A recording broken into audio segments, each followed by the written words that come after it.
اپنی آنکھوں سے آپ دیکھو. تو یہ چیز جو ہے یعنی قرآن کے تو ایک چھوٹے چھوٹے احکام بھی جو ہیں وہ انفرادیت پیدا کر دیتے ہیں، منفرد بنا دیتے ہیں اس کی تعلیم کو باقی دوسرے مذاہب کی تعلیم سے. یہ فیکٹس کو سامنے رکھتا ہے. اس نے کہیں نہیں کہا کہ ماں باپ کی اطاعت فرض ہے. دوسری طرف اس نے یہ بھی نہیں چھوڑا کہ یہ حیوانات کی طرح کیفیت ہے کہ وہ تو تمہاری پرورش کریں اور جب پرورش پا چکو اپنے پاؤں پہ کھڑے ہونے کے قابل ہو جاؤ تو پھر ماں باپ کی طرف سے آنکھیں بند کر لو. یہ بھی نہیں. غور فرمایا آپ نے کس قدر حقائق کو سامنے رکھتا ہے قرآن. حیوانات سے اس کو منفرد کیا کہ نہیں، ماں باپ ہیں، جب وہ اپنی پرورش کے آپ قابل نہ رہیں، بڑھاپے میں پہنچیں، کمزوریاں ان میں آ جائیں، ان کی کمزوریوں کو رفع کرو، نرمی سے ان کے ساتھ پیش آؤ، حسن سلوک سے ان کے ساتھ پیش آؤ. اور ادھر یہ بھی نہیں کہا ہے کہ ان کی اطاعت تم پر فرض ہے، اپنے فیصلے آپ کرو، تم بہتر پوزیشن میں ہو ان کے مقابلے میں اپنے فیصلے کرنے کے لیے. آپ ذرا ادھر ادھر نگاہ دوڑا کے دیکھیے کہ اس غلط مفروضے نے کہ ماں باپ کی اطاعت فرض ہے، یعنی جو کچھ وہ کہیں وہ کرنا خدا کے حکم کی روح سے فرض ہے، معاشرے میں کتنی تباہیاں پیدا کرتا ہے. وہ ماں حکم دیتی ہے کہ ابھی طلاق دے دو، نکال دو اس بیوی کو، اس نے میرے حق میں گستاخی کی تھی. اطاعت فرض ہے. بیسیوں معاملات کے اندر آپ دیکھیں گے اطاعت فرض کے غلط مفروضے کے ماتحت کتنی تباہیاں آتی ہیں گھروں کے اندر اور معاشرے کے اندر. حسن سلوک کا قرآن نے تاکید کی ہے. کہا ذرا دیکھو ماں کی ایک ہی چیز ہے جو سامنے وہ لایا ہے، حملتہ امہ کرہم ووضعتہ کرہ وحملہ وفصالہ 30 شہرا. اتنی سی چیز کو دیکھو کہ وہ حمل میں کس قدر اس نے تمہارے لیے، یہ تمہاری پرورش کے لیے جب تم ابھی جنین کی صورت میں رحم مادر میں تھے اس نے کتنی اذیت برداشت کی، مشقت برداشت کی، کرہن.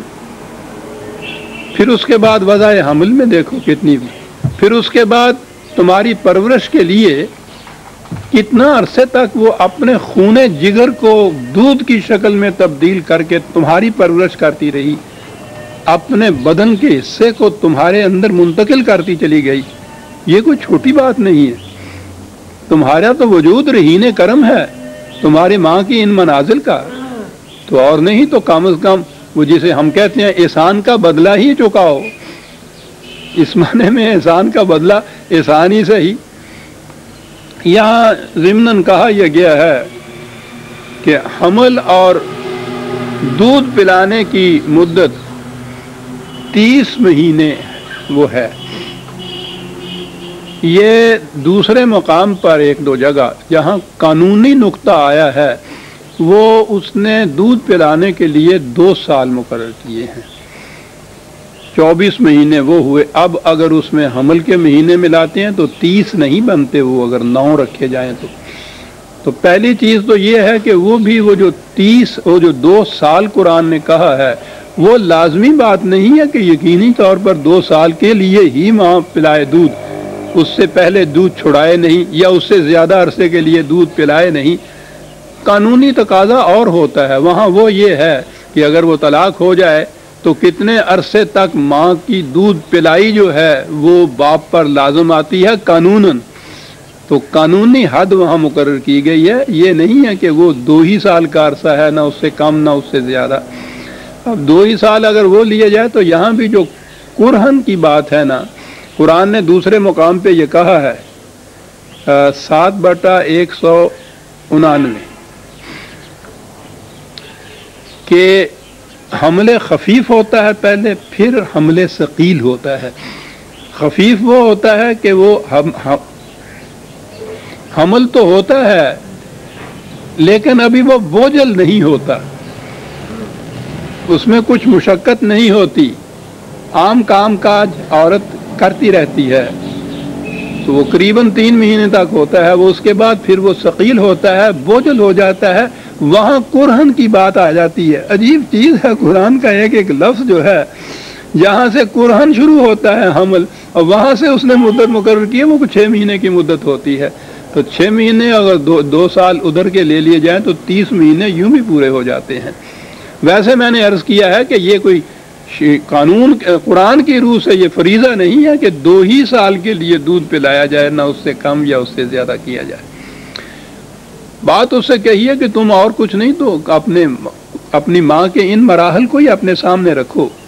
پہلے کس قدر مشقت اٹھائی اس نے، اور اس کے بعد تمہاری پرورش 2 سال تک تمہاری پرورش اس طرح سے کرتی رہی اپنے خون جگر سے، اور تم پھر بڑھ پھول کے ایسے ہو گئے سب. اور اس کے بعد پھر اس کی صورت آ گئی. جب میں نے عرض کیا ہے نا کہ عطایت والی بات نہیں ہے، حتی اذا بلغ اشدہ و بلغ 40 سنۃ، پھر وہ جوانی کی عمر کو پہنچا اور آہستہ آہستہ اس نے تجربات کے بعد پختگی حاصل کر لی کچھ 40 سال کی عمر تک. اب وہ پختہ ہو گیا ہے اپنے معاملات کے حل کرنے کے لیے. قال رب اوزعنی ان اشکر نعمتک التی انعمت علی وعلی والدی.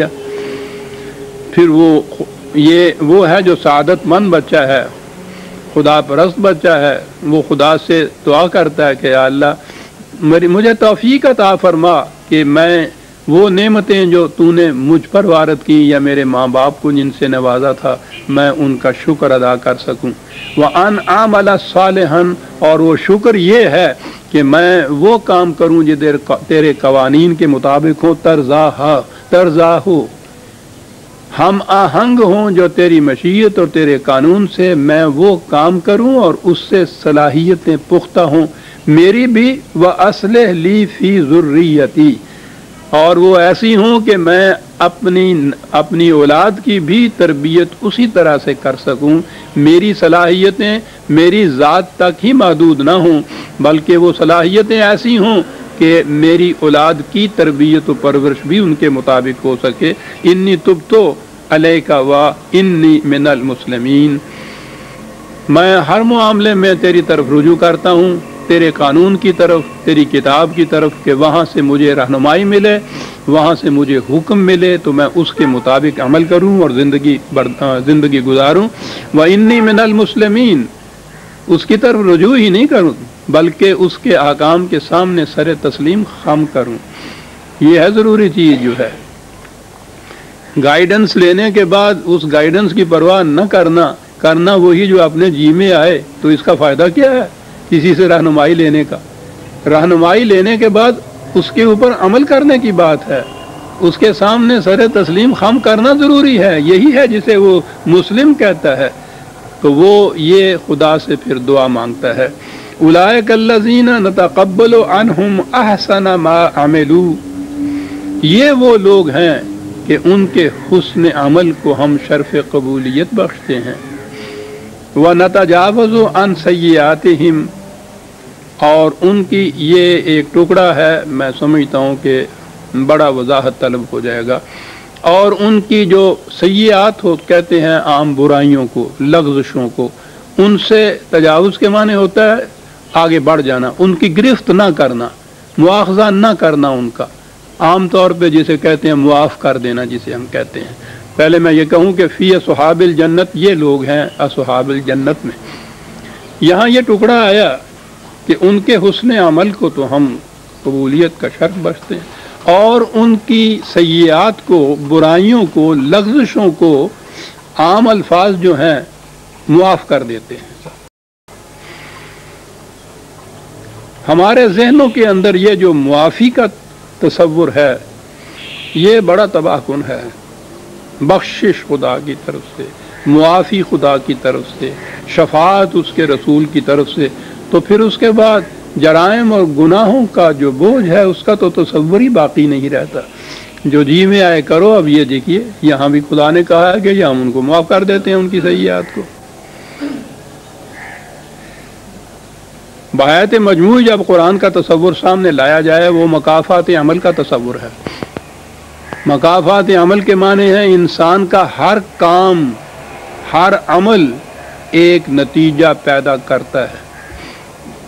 اس میں معافی اور بخشش کا سوال نہیں، یہ تو قانون کی چیز ہے. ہر عمل انسان کا ایک نتیجہ پیدا کرتا ہے، حتیٰ کہ اس کے